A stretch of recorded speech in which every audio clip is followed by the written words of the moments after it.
What's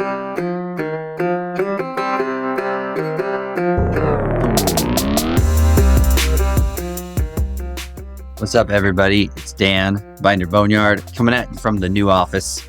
If I sound a little sultry and a little extra, it is because I am sick. Ended up talking to too many people at New Year's, and somebody got me sick. So Happy New Year.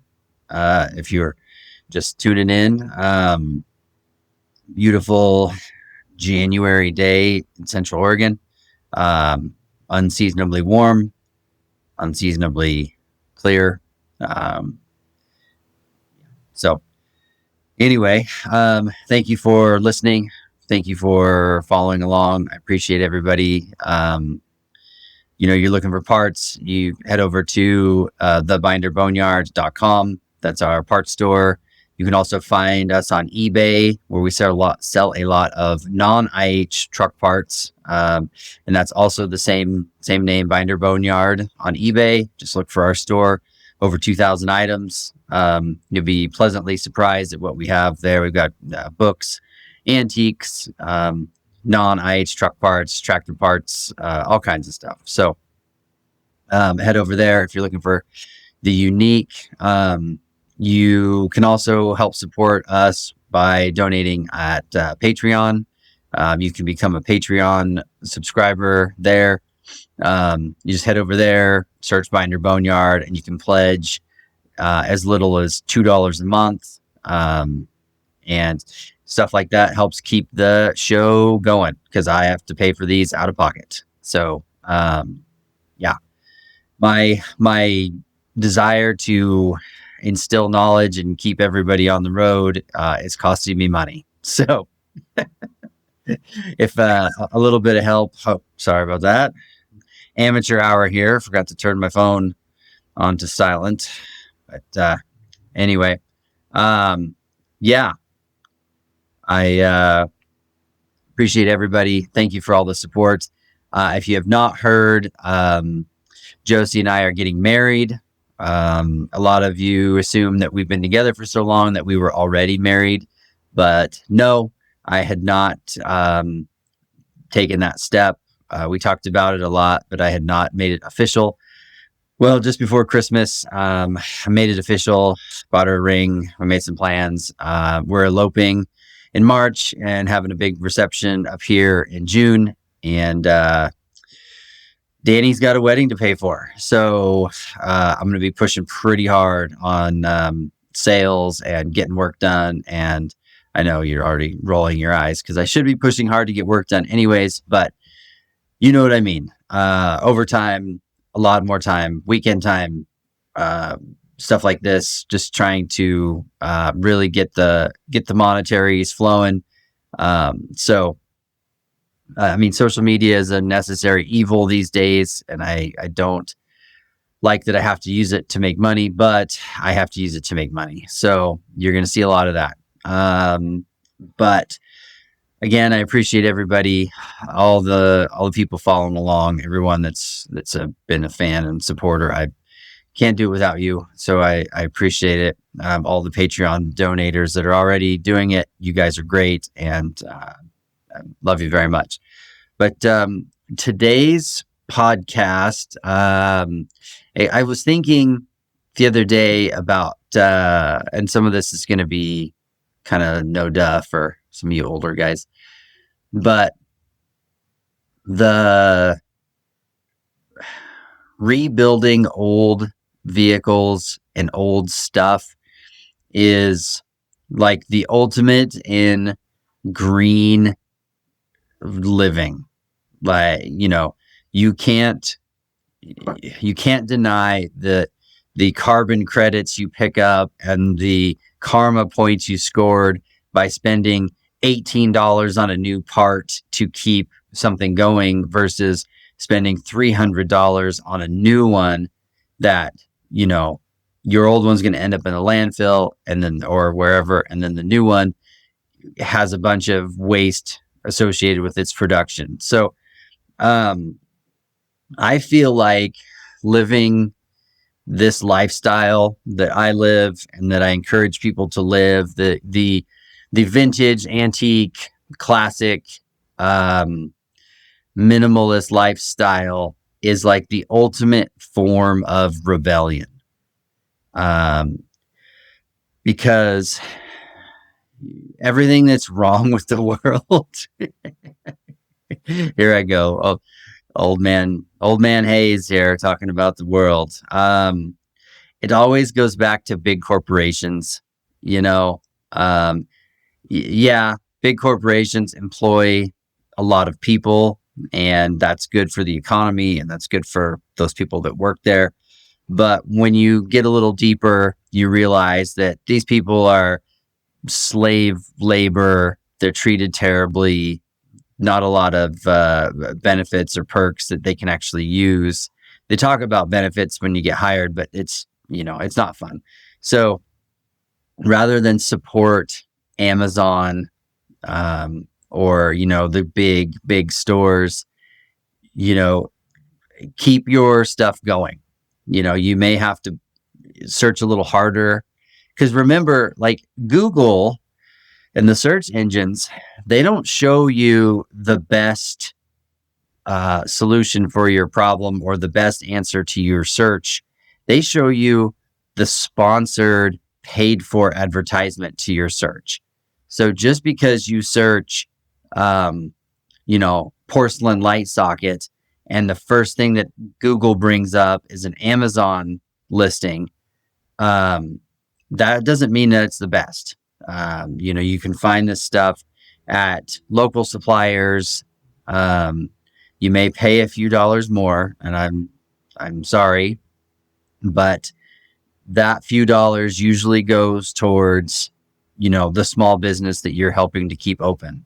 And I know in some instances it's still a faceless giant that, you're feeding the monster, but a lot of times the mom and pop stores, they're a few dollars more, but they have, they usually have what you need. So I recommend, being rebellious comes in many levels and forms. And I'm not talking about throwing bricks through windows. I'm talking about, not eating fast food, not, not keeping craft in business by eating nothing but macaroni and cheese. Being healthy, eating whole foods, is better for you. It's better for your health. It's better for your longevity. And if you can be healthy and not have to go to the doctor and not have to have pharmaceuticals pumped through you, you're going to be better in the long run, and you're going to be better to put your efforts into building your trucks, having a better lifestyle for your kids, that sort of thing. And I'm over here preaching. I'm sorry, it's not the usual tech podcast that you're used to, but I'm passionate about this lifestyle and what being rebellious really means. We try very hard. All the furniture in our house is pre-owned. A lot of it is antique that we found not in antique stores, but through, just stumbling onto it and a little bit of love, and it becomes a great piece of furniture for our house. And we've kept something out of the dump. We have, taken care of the environment. We are keeping stuff together that can last another, 70 years. And that is just, for me, that's like, kind of giving the finger to the government because you're not paying taxes, you're not paying sales tax, you're not paying property tax, you're not paying whatever. You pay cash, you keep it under the radar. You are not supporting big banks. You're not supporting the machine that's grinding everyone into a fine powder. You are rebelling against the system. And I know some of you that listen are punching the air right now and saying, hell yeah. and some of you are rolling your eyes and probably going to turn this episode off. But I just want to put the thought out there, put the bug in your ear, put the seed in your brain to think about before you pull the trigger on a big box store, Amazon, Home Depot, whatever. Like, maybe hit your local hardware store first. Maybe give the local lumber yard your business instead of Home Depot. In some places, you don't have that option. Home Depot has put all of the hardware stores out of business. Lowe's and Home Depot are two wings of the same bird. So, but I really encourage you to look around. And if you don't find it at the local stores, then, you got to get your job done. So yeah, you hit the Home Depot or you hit the Kroger or whatever. But I'm just saying, like, maybe take 2026 as an opportunity to rise up a little bit and not support big banks. Some of the only construction happening in a lot of towns right now that I'm seeing around, people tell me about, are construction of new banks. If we need that many banks, then yeah, something's not right. You should be saving your money.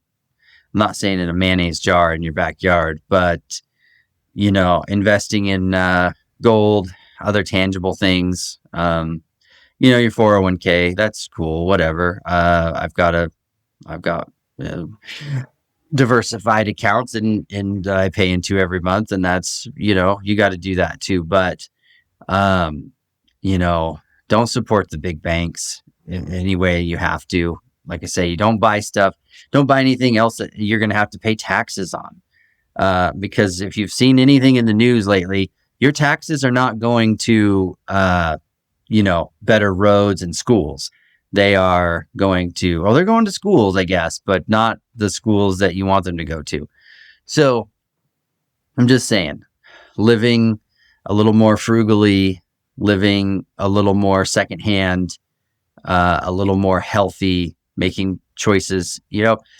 Most of the American population is overweight, and like 45% is considered obese. And that's not good for your health. That's not good for you. And I'm not trying to call anybody out.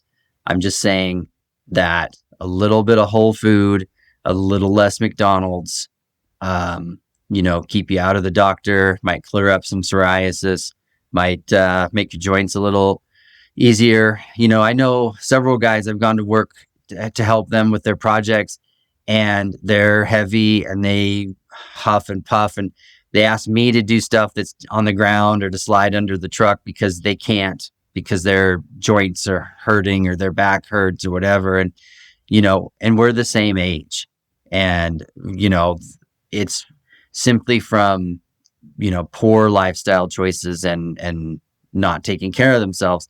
And that's all reversible.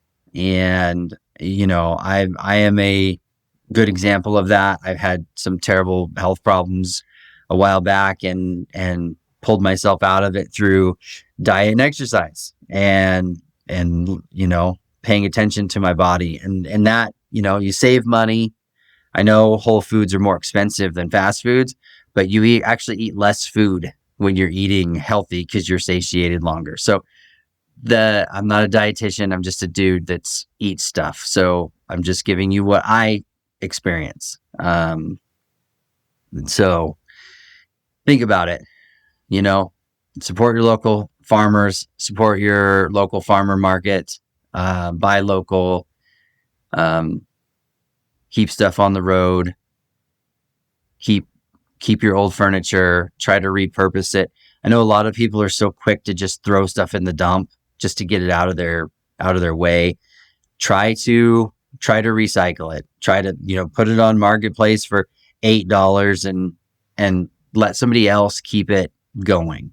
Then you keep it out of the landfill, and it might become a piece of furniture or something that is enjoyed farther down the line. every little bit, like, that helps. And like I said, it's the ultimate form of rebellion, because the government doesn't want you saving money and being healthy.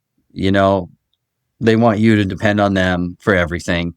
And, you know, the government programs tell you that. I mean, it's obvious when there's so many, the government is so bloated through all of its employees that something is wrong. So I'm not putting on my tinfoil hat. I'm just saying, like, hey, pay attention to what's happening in the world. And you can see pretty quick that the government is not the place you want to be sending your money, or the people you want to be trusting with your health. So think about our grandparents. Think about how they lived.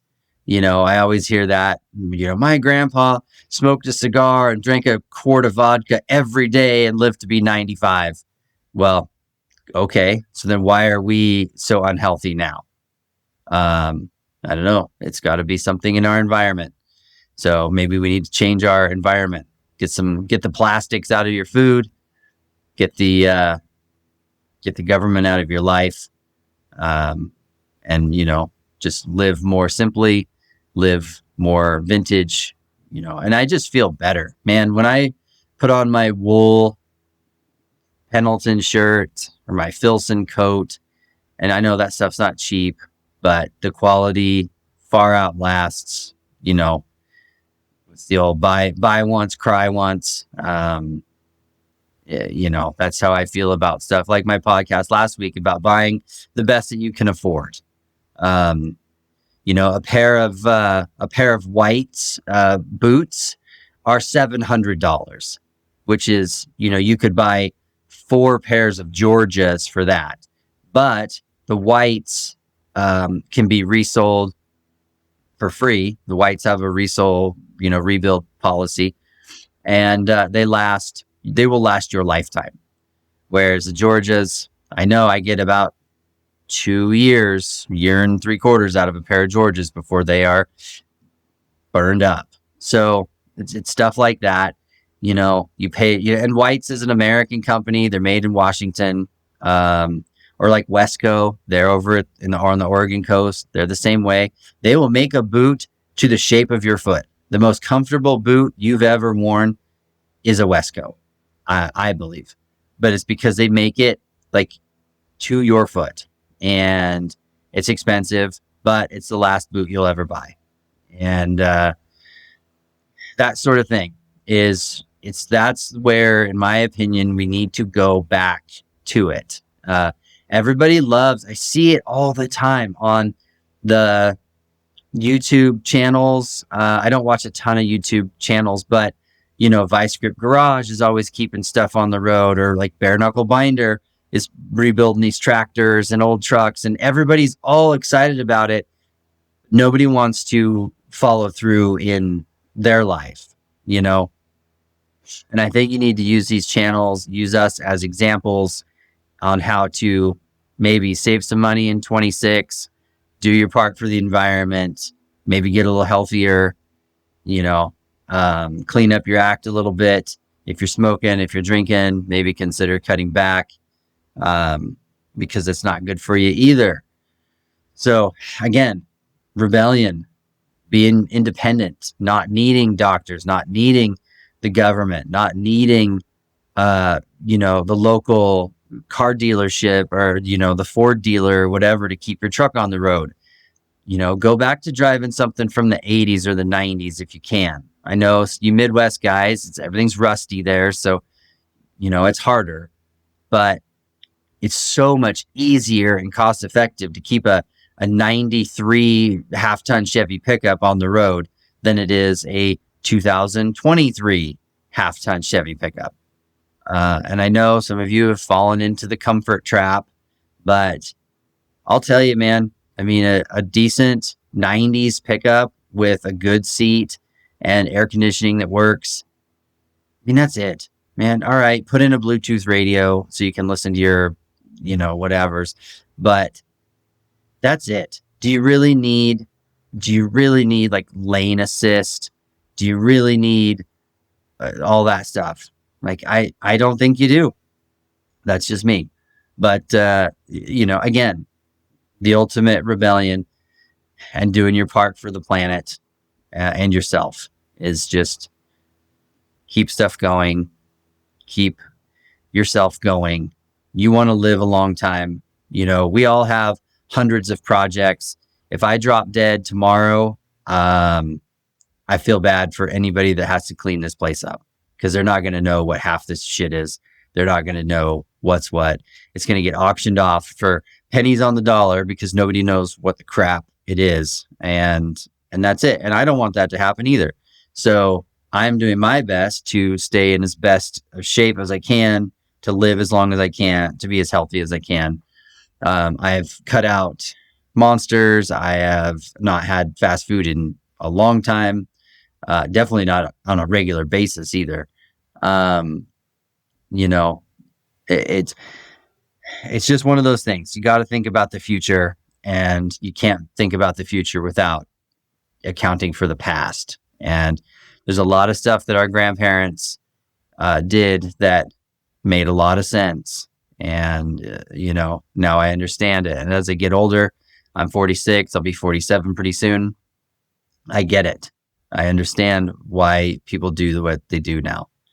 And that's it. That's what I'm saying. I'm just rambling now about it. I do care about it. I think I've got my point across.